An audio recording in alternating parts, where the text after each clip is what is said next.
Si se nos pidiera que pensáramos en un indígena colombiano, seguramente la primera imagen que se nos vendría a la cabeza sería la de un indígena en su territorio, con sus costumbres ancestrales y viviendo con su comunidad.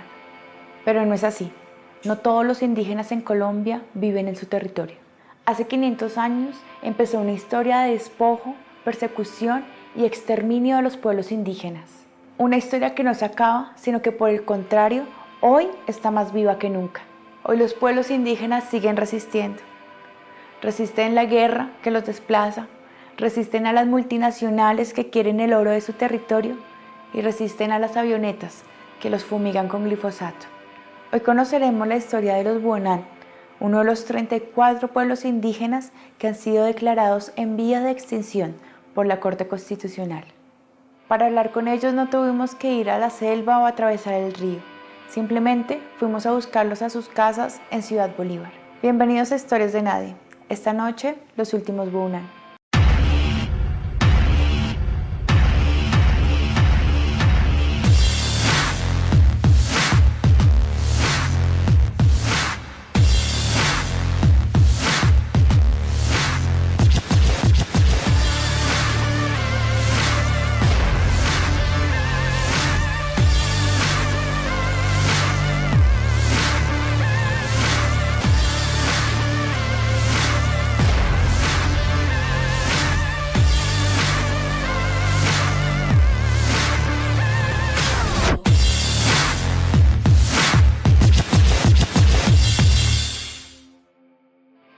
Hoy 70.000 de los desplazados internos en Colombia son indígenas. Es el desplazamiento interno que más ha crecido en los últimos años. Nuestro nadie de hoy se llama Don Américo. Es un líder indígena Buonán que llegó a Bogotá en el 2009. Él siempre se había opuesto a las diferentes presiones que ejercían los grupos armados en sus comunidades. Los paramilitares lo buscaban para asesinarlo. En nuestro primer contacto, nos contó cómo fue llegar a Bogotá después de tener que abandonar su territorio.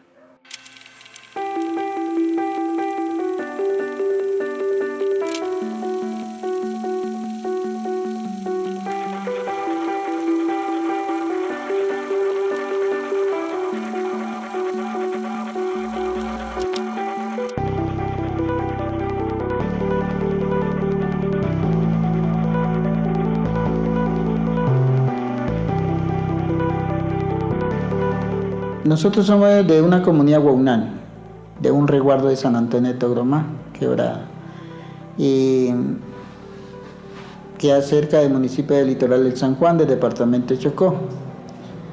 Pues cuando yo permanecí en el territorio y mi cargo fue gobernador, trabajé 5 años y liderando la comunidad, pues comenzaron ya por lo menos la amenaza y todo de diferentes grupos, ¿no? Que eran los paramilitares, la guerrilla, porque yo no aceptaba lo que ellos querían trabajar dentro del territorio.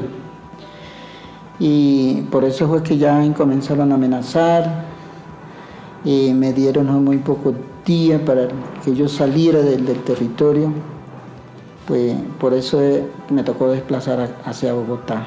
Ya cumplimos los 7 años, en este año, los 7 años que estamos viviendo aquí en localidad de Ciudad Bolívar.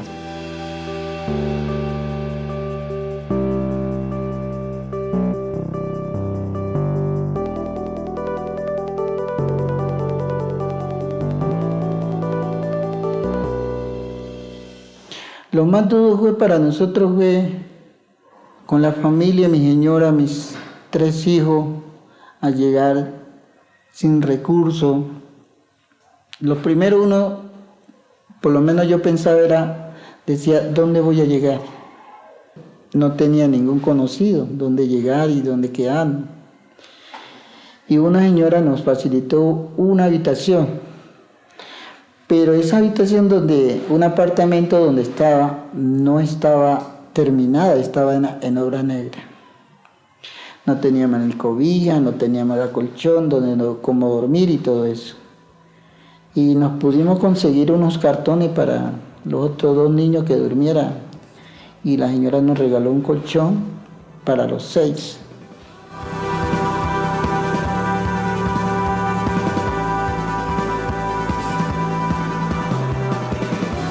habían 40 personas en una casa, era de 2 plantas. Y nosotros éramos 6, ya eran 46 personas habitando ahí. A mí me tocó fue dormir, ¿no? Como le digo, fue una vida muy dura porque pasé fue mucho trabajo. En los primeros años que llegué, en el 2009,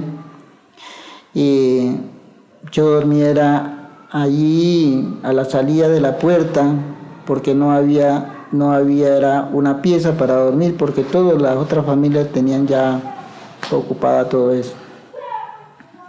Nos levantamos a las 6 de la mañana porque donde pasaban la gente al salir a la madrugada, pues me tocaba levantar a las 5:30, ¿sí?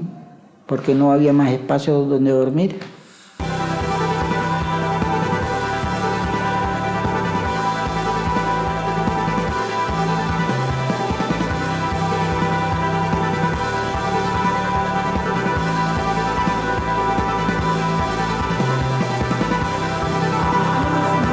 Cuando uno está en su territorio tiene cómo trabajar la tierra, ¿sí?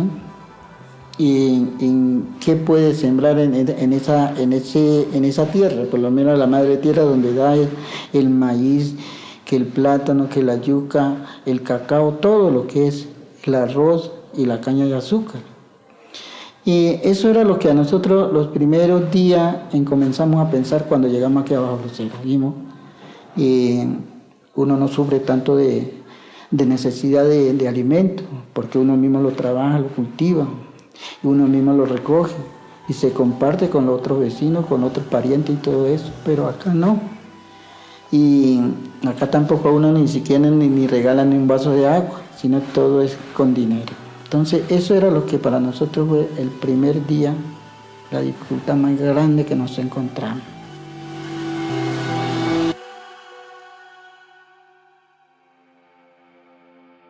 El desplazamiento indígena es una amenaza muy grave a su cultura, porque su lengua, sus tradiciones, su medicina y su identidad están íntimamente ligadas con su territorio.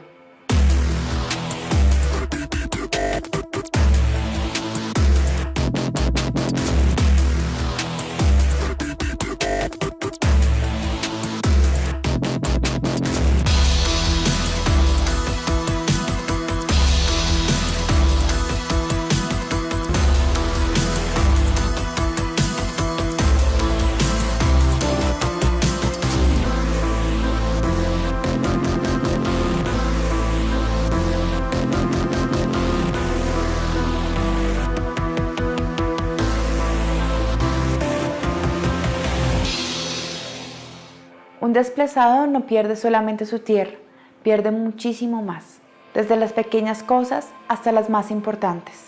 Un niño desplazado, por ejemplo, pierde su libertad de jugar a eso que le gusta. Algo tan sencillo como eso, jugar. Pero jugar también es una manera de aprender, una manera de reconocerse como individuo, de relacionarse con el entorno y de apropiarse de sus raíces. Un niño bonán que llega a Bogotá pierde todo eso.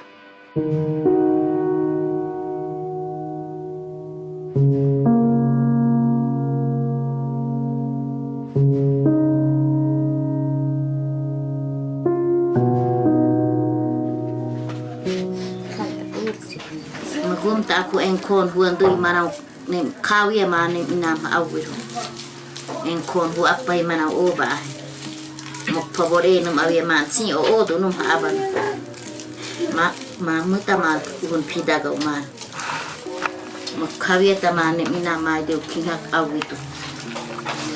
Para ella fue un cambio totalmente. Para ella fue como hubiera a otro mundo, ¿sí? Porque no se encontraba cosa que ella necesitaba. Y en el momento todavía ella está en eso, piensa muchas cosas. Ella dice, yo quisiera tener mi propia vivienda, ¿sí?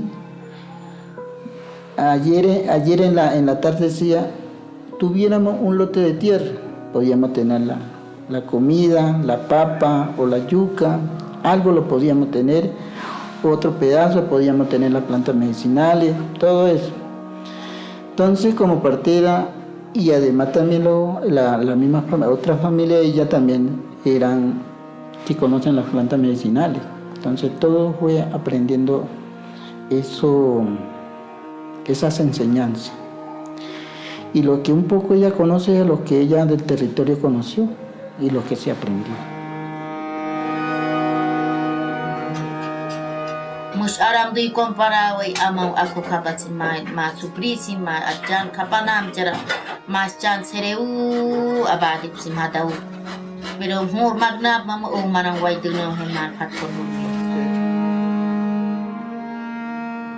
Y los niños no eran muy encerrados, sino que ellos pues de su casa salían alrededor de la casa a jugar. Se montaban en una canoa, con su remo, remaban y bañaban y jugaban y todo eso, pero aquí no. Allá en Bogotá, allá piso, allá di durak semua, allá memang barang semua, allá carro. Esto. Hasta uno mismo se sentía incómodo porque uno decía, en el territorio no teníamos esa forma de convivir acá como en la ciudad. En los territorios uno estaba el tiempo libre.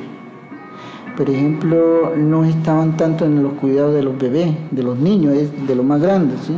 Porque ellos mismos entre otro vecino se cuidaban, ¿sí? Ajamu mas tiare. Mugai cocina ne mugai. Mugai jadi cocina. Ngandai ajamu wondam pedia sim bani mugai. Escoleta pedia sim.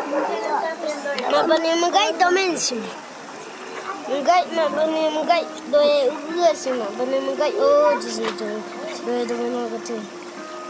Mugai edaurar, mugai nuridam ya. Listo, chao.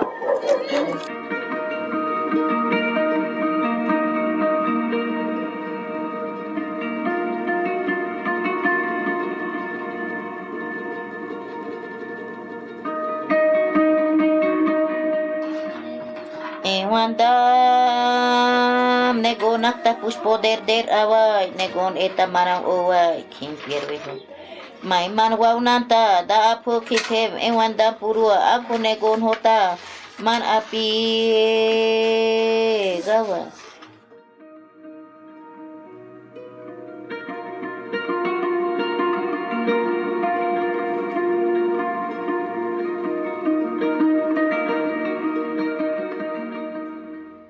La población indígena en Bogotá ha crecido un 360%. La última familia Waunan que llegó a buscar refugio a la casa de Don Américo lo hizo hace 6 meses. Llegaron a Bogotá en las mismas condiciones y por las mismas razones que se desplazó hace más de 6 años Don Américo. Muchos Waunan han nacido y han muerto en Bogotá. Son una nueva generación de indígenas nacidas en el exilio. En el próximo bloque veremos la lucha de Don Américo por tener una vida digna y por el reconocimiento de sus derechos.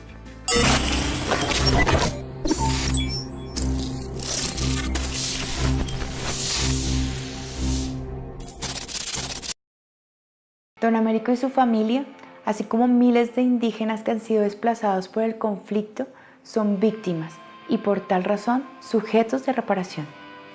Pero esa reparación no es tan sencilla como suena. Acompañamos a Don Américo al centro de Bogotá, donde él busca vender sus artesanías. Aprovechamos la oportunidad para hablar con él y nos contó en detalle la terrible mañana en la que tuvo que dejar su territorio junto con su familia.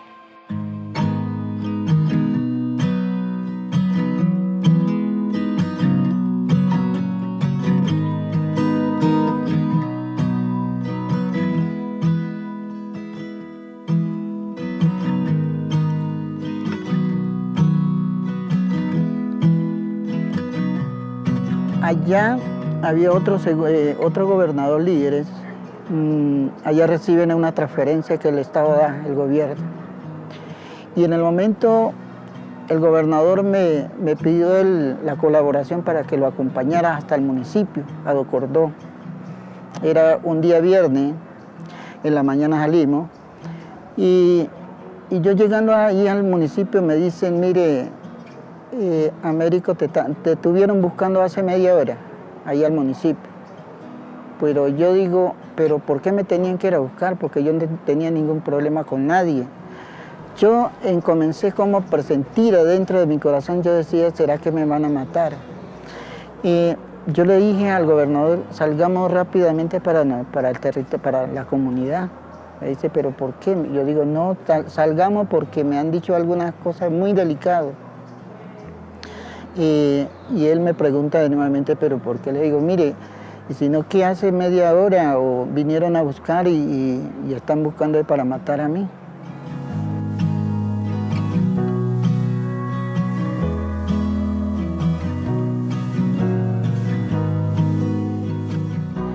Eran las 5:30, llegamos a la playa donde está la comunidad afro y arrimamos ahí. Pero yo veo que hay otro señor que era parado con una arma, pero yo no puse cuidado, me salté y subí y en eso hay una señora muy formal que ella desde pequeño, yo fui casi estudiado con ellos y ellos me conocían muy bien y ella me llama, me dice, Américo, te vas de ir directamente para la comunidad porque aquí están los paramilitares, te están esperando.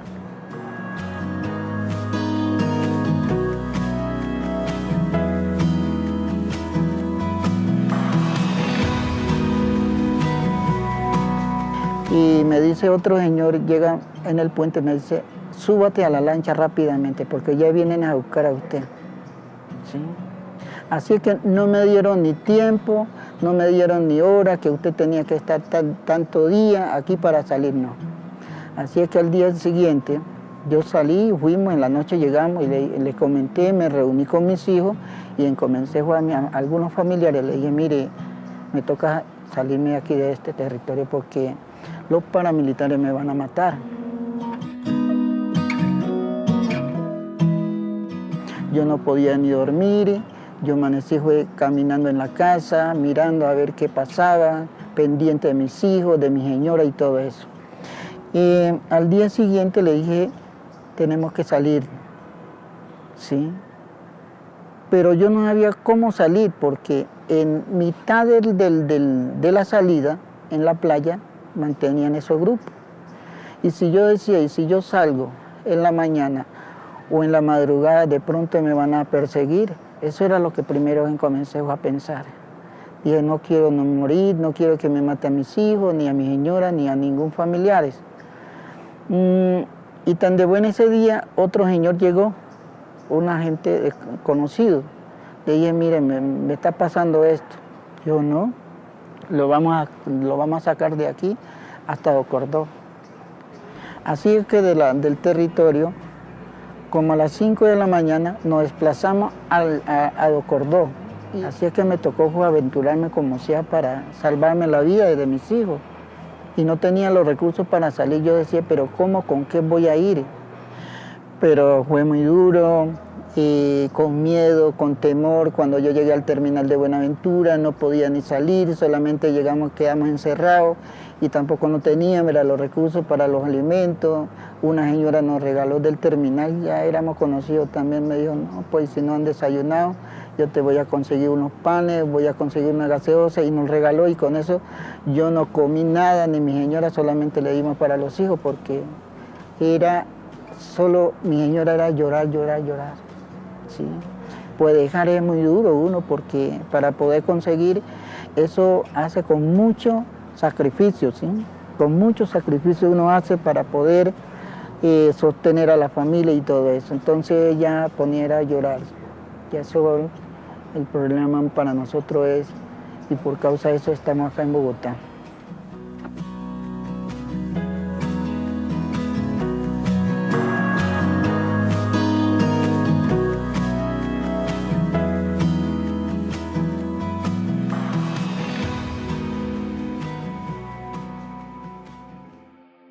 En el año 2014, la familia de Don Américo y otras familias Bounan que viven con él vivieron una nueva pesadilla. Varios niños de la familia Bounan murieron. producto, entre otras cosas, del hacinamiento y la precariedad de las casas en las que vivían. Ante esta terrible situación, solicitaron una vez más, pero esta vez con más urgencia, la ayuda del Estado Nacional y de la Alcaldía Mayor de Bogotá. En este contexto, la Alcaldía de Bogotá redactó un decreto de emergencia para solucionar el problema habitacional en el que estaba la comunidad Huaunán y otras 35 comunidades que se encontraban en condiciones similares. Hablamos con la Alta Consejería para las Víctimas de Bogotá para que nos contaran exactamente cómo fue esta situación.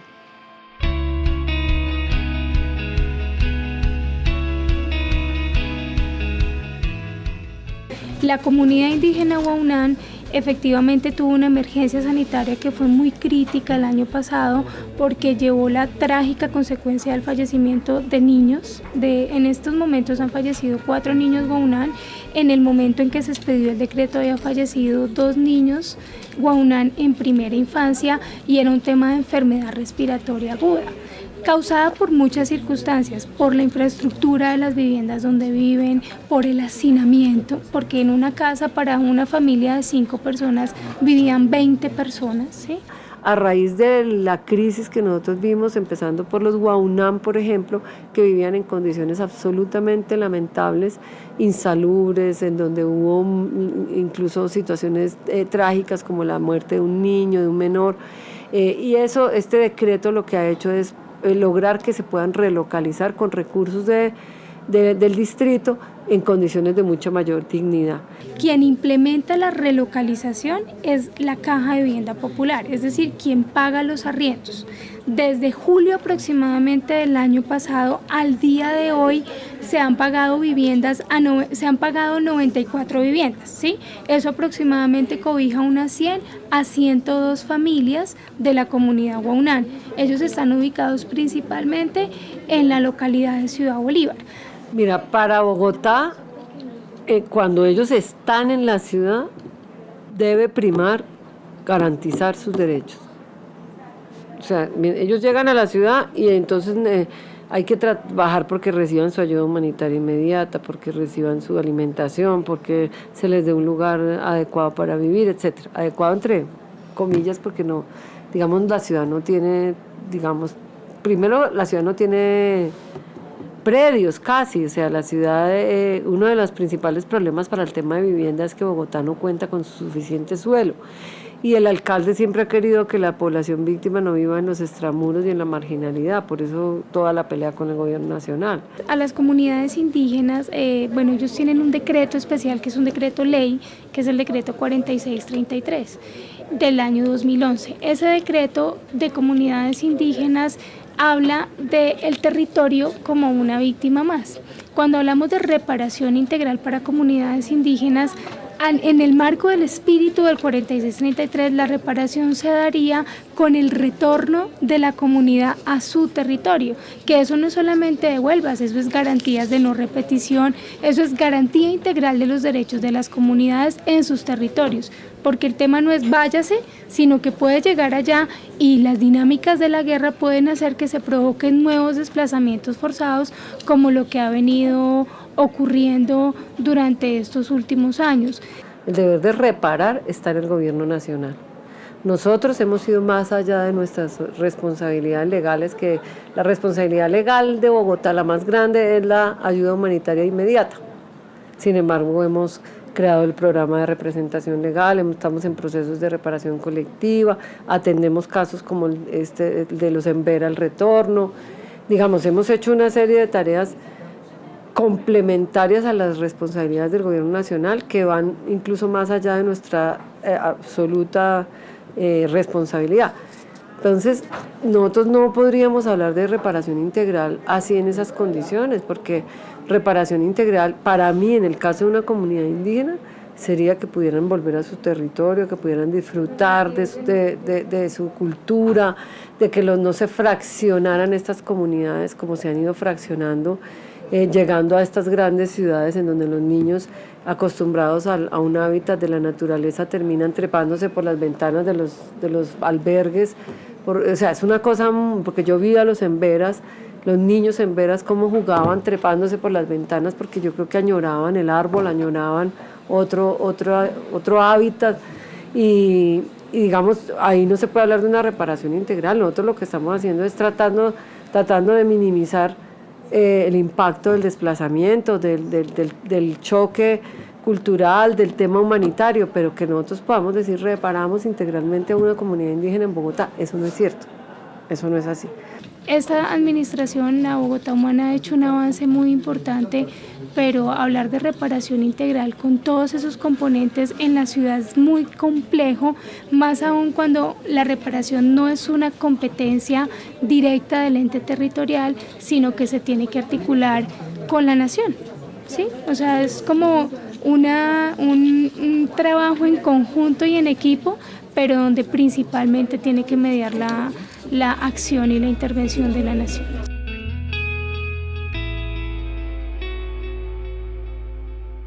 Tanto la Alta Consejería para las Víctimas de Bogotá como Don Américo nos decían lo mismo, que quien debería ocuparse de la reparación de las familias Bounán era el gobierno nacional. Hacía 7 años que Don Américo había llegado a Bogotá y aún no había sido reparado como víctima del conflicto armado. El mayor problema era que para ser reparado de manera colectiva, Don Américo necesitaba que los gobernadores en territorio firmaran un certificado, un papel que atestiguara que había llegado a Bogotá producto del desplazamiento. Los gobernadores aún no firman ese papel. Según Don Américo, están amenazados por los mismos grupos que lo obligaron a desplazarse. Él dice que no volverá a su territorio porque no hay garantías ni para él ni para su familia. Prueba de ello es que todavía siguen llegando miembros Bounán desplazados por la violencia a Bogotá. Por eso fuimos a hablar con la unidad de víctimas, para saber qué solución podía haber, porque si Don Américo y su familia tenían que seguir esperando, su situación podía empeorar, y mucho. Para el caso específico por el que me preguntabas del pueblo Bounán, es muy importante reconocer que el 25% de los pueblos indígenas hoy en Colombia están en contextos urbanos. El desplazamiento forzado ha afectado desproporcionadamente a los pueblos indígenas, ya lo ha dicho la Corte Constitucional, y por eso los procesos de retorno y reubicación son grandes desafíos para la política pública. En el marco de ese decreto ley y atendiendo a los principios rectores de los desplazamientos forzados en el mundo, nosotros debemos cumplir con 3 obligaciones fundamentales. Primero, constatar la voluntariedad de las comunidades para retornar a su sitio de origen o para reubicarse en un nuevo lugar. En ese sentido, para el caso de los pueblos indígenas, esa decisión debe ser concertada con sus autoridades tradicionales. Entonces, no solamente al sitio al que quieren quedarse o al sitio al que tienen que regresar los hogares, sino las autoridades étnicas que son reconocidas constitucionalmente, qué consideraciones tienen sobre ese elemento. Ese es un primer punto. El segundo punto tiene que ver con la seguridad. Para poder realizar un retorno y una reubicación debemos tener una valoración positiva de la situación de seguridad para que las víctimas no se vayan expuestas a nuevos hechos.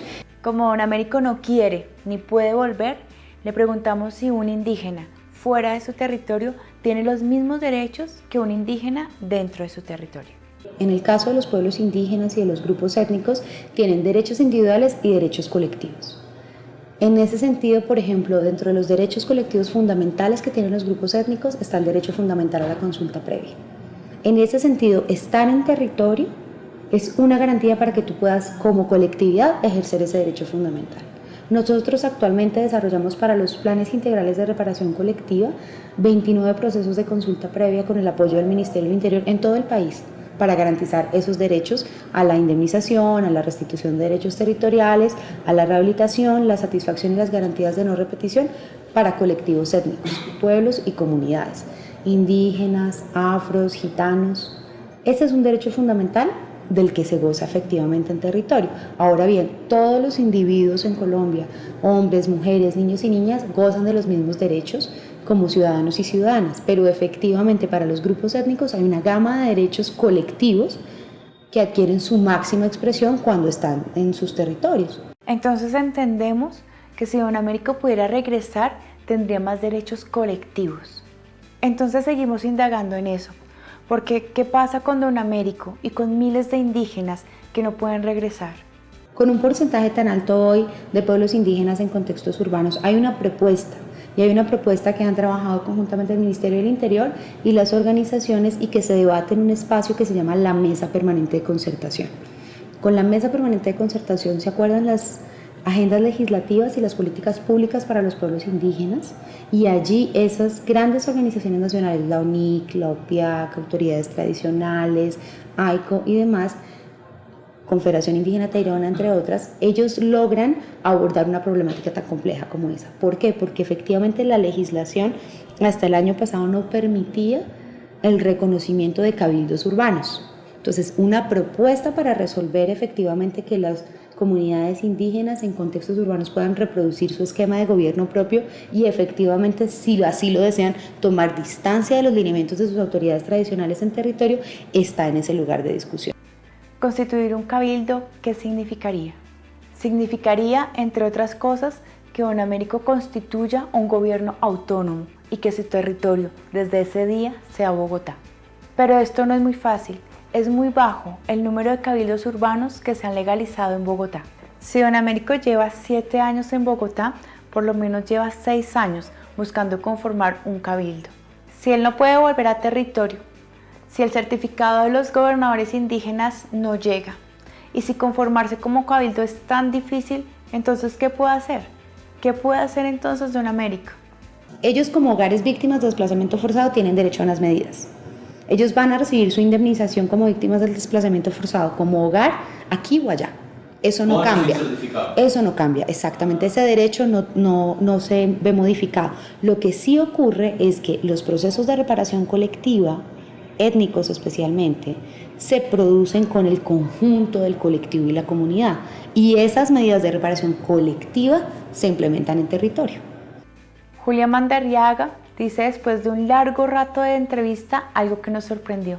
Nos dice que Don Américo puede ser reparado de manera individual, sin la necesidad de conformar un cabildo y sin la necesidad de la certificación enviada por los gobernadores indígenas en territorio.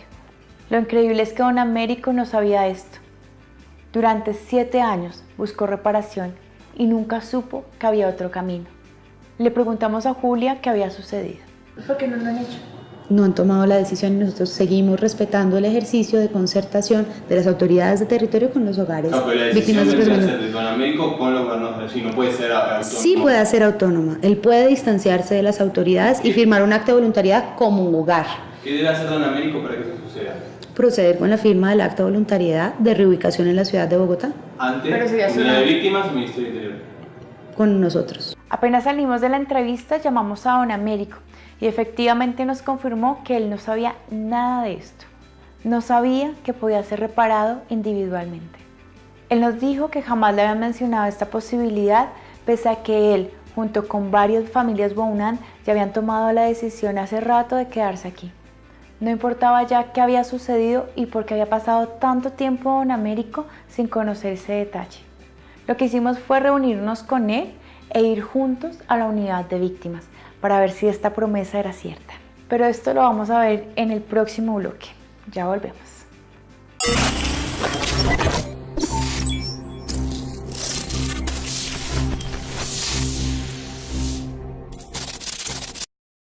Y vamos con la ilusión de que Don Américo pudiera encontrar lo que venía buscando hace 7 años. Él tenía una petición clara: lograr la reparación, informando que su decisión era la de no regresar a territorio.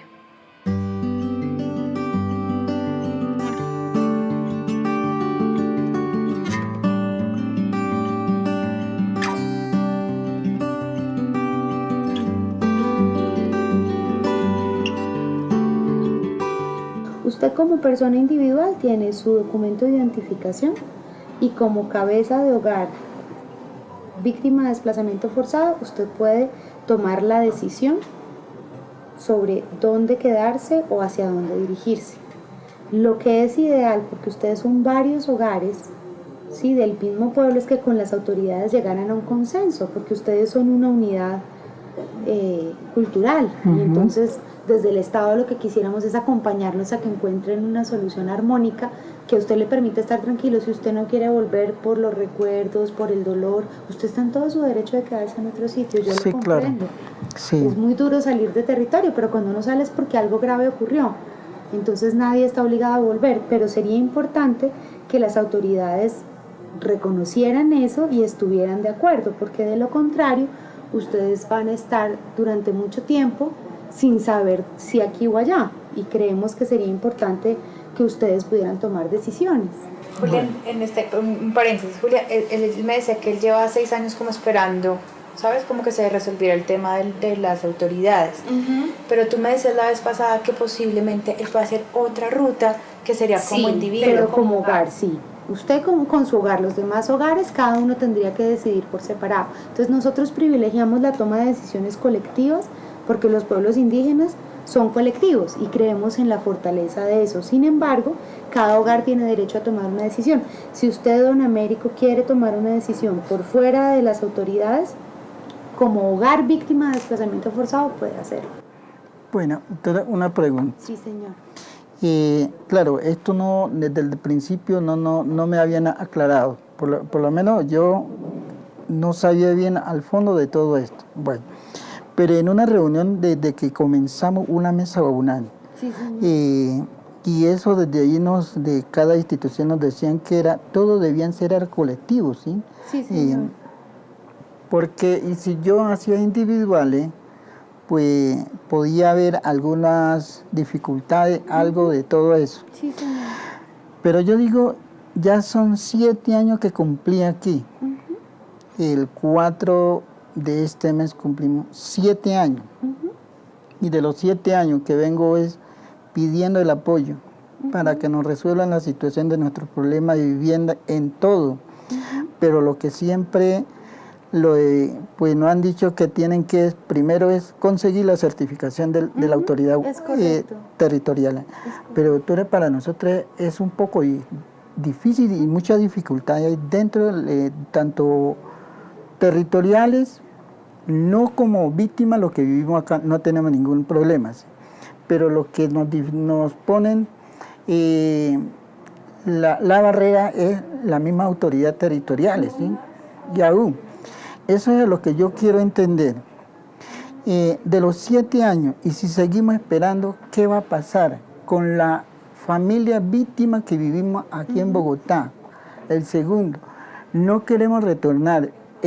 Yo por lo menos, con mi familia en mi hogar, he tomado la decisión no retornar. ¿Por qué razón que no quiero retornar? Porque cada día aparecen personas desplazadas, ¿sí? De cada territorio, no de un solo territorio, como campesino, indígena, mestizo y todo eso. Lo primero, ¿qué garantía va a haber para la gente que se pueden retornar? Otra cosa,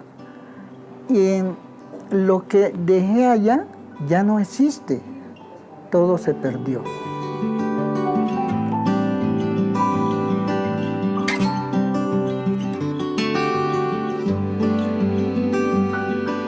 El llamado de atención es para nosotros porque, insisto, la política está orientada al colectivo, sí. Pero usted no pierde sus derechos individuales por el hecho de tener también derechos colectivos. Bueno, eso era lo que yo también quería saber, porque algunos funcionarios no han hecho una reunión y han dicho, y si uno hace individuales, no colectivos, que pierde toda la entidad como etnia o UNAM. Entonces yo creo que eso no debe ser. Por ejemplo... Eso es un temor que ellos tienen. Sí, mire, yo puedo ser individual, o cada familia puede ser individual, no siendo colectivo, aquí en Bogotá. Cada familia, donde llegan a dar sus viviendas propias, eso puede ser un poco como no sea todo conjuntamente, pero sí se puede trabajar colectivamente ahí. ¿Sí? Si porque ustedes tienen ese deseo, lo pueden lograr. Sí, claro. Mire, la comunidad, yo sé que en los mestizos, en los afro, es muy distinto. Cuando uno sale de un resguardo, sales como colectivo. Porque en Arabia todos estamos reunidos ahí casi, pero no están en una sola casa, pero en cada apartamento están. Pero la idea nuestra es, a pesar que llega a dar individuales, eso va a seguir las ideas, las costumbres colectivos, como cabildo interno, como organizado, ¿sí? A pesar que uno puede estar individuales, no se puede perder las costumbres tradicionales, los ancestros. El plan de vida solamente son para los territorios allá en los resguardos. El plan de vida, lo que nosotros hemos hecho conjuntamente como cabildo interno, a pesar no está legalizado, y lo digo hoy, y si no llega a dar la legalización como cabildo, pero sí como ancestralmente seguimos haciendo un cabildo interno. En el cabildo nosotros hicimos, el plan de vida es como víctima y desplazado, porque miramos en la necesidad. En ese plan de vida en Moche hicimos, para eso era como educación, plantas medicinales, médicos tradicionales, partedas, subandeo, todo lo que uno tenía en el territorio, ¿sí? Entonces, eso es lo que estamos manejando en el momento. En la escuela, por lo menos, hay un docente, Waunan, él enseña lo que es los saberes. La señora en un momento también practica las danzas culturales. ¿Por qué es eso? Porque a pesar somos víctimas, estamos viviendo aquí en la ciudad tan grande como Bogotá, pero no queremos que pierdan nuestra cultura y nuestros conocimientos ancestrales. Doctora, nosotros no estamos mendigando, como la palabra dice, no estamos pidiendo limón, y sino que es un derecho de lo que nosotros estamos exigiendo al Estado, al gobierno y a toda la institución, para que nos respondan, porque queremos, durante el periodo que habíamos llegado, con el tiempo, hace 2 años, murieron 5 niños, ¿sí? Gracias. Y por cuestión de lo que era por hacinamiento de vivienda, por todo lo problemático que tuvimos muchas veces. Entonces, por eso es lo que nuestros jóvenes, nuestros compañeros Waunan, están buscando el empleo de trabajo, porque no queremos estar en que yo, como voy a decir, siendo indígena, a mi señora, a mis compañeras, a alguna familia decir, mire, tienen que ir a mendigar a un puente peatonal. Eso no es nuestra costumbre, no es nuestras tradiciones. Nosotros fuimos criados, trabajando la tierra, ¿sí? Entonces, por eso es lo que buscamos el empleo, pero nos exigen la libreta militar y por eso no han podido trabajar algunos compañeros, ¿sí? Sí, señor.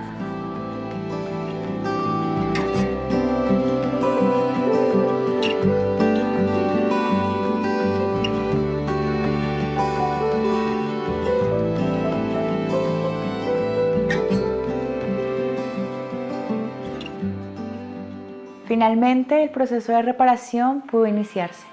Unidad de Víctimas demostró su voluntad de acelerar el proceso de don Américo y de su familia. También se ofreció a prestar ayuda en gestionar las libretas militares, algo que les hacía falta a los adultos mayores para poder conseguir un trabajo más estable. Salimos felices con don Américo y al dejar el edificio quisimos volver a hablar con él para conocer sus sensaciones.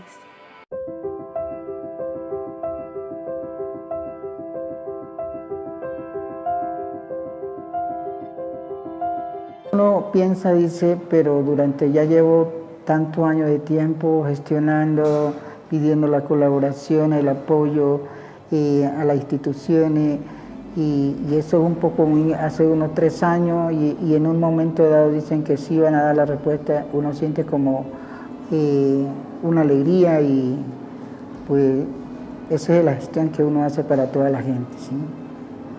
No, yo sinceramente en el momento voy muy contento, y yo sé que llevo un mensaje mejor para comunicarle a mi comunidad, o de mañana o pasado mañana.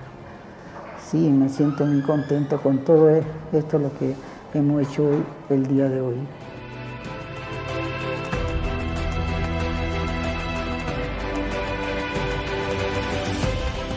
Tenemos que actualizar el censo, a ver cuántas familias van a quedarse aquí en Bogotá, y quién no van a retornar y quién se queda, ¿no? Entonces, eso ya pues hemos definido que las 32 familias se quedan definitivamente aquí en Bogotá. El mensaje para la gente como nosotros estamos, pues creo que esto es una lucha muy grande y lo que uno hace no solamente por uno solo, sino que uno hace por toda la gente que se encuentran alrededor de uno, ¿sí? Entonces creo que alguna familia que sufren como nosotros debemos primero hacer como colectivo en todo, en las diligencias, en cuestión de todo lo que es para poder encontrar colectivo o individuales, hay que hacer el esfuerzo para todo esto. Pues hoy me siento muy contento y, como le digo, llevo muchas cosas para decirle a mi comunidad, ¿sí? Yo sé que al contar todo lo que hoy he hecho, yo sé que la comunidad pone muy contento.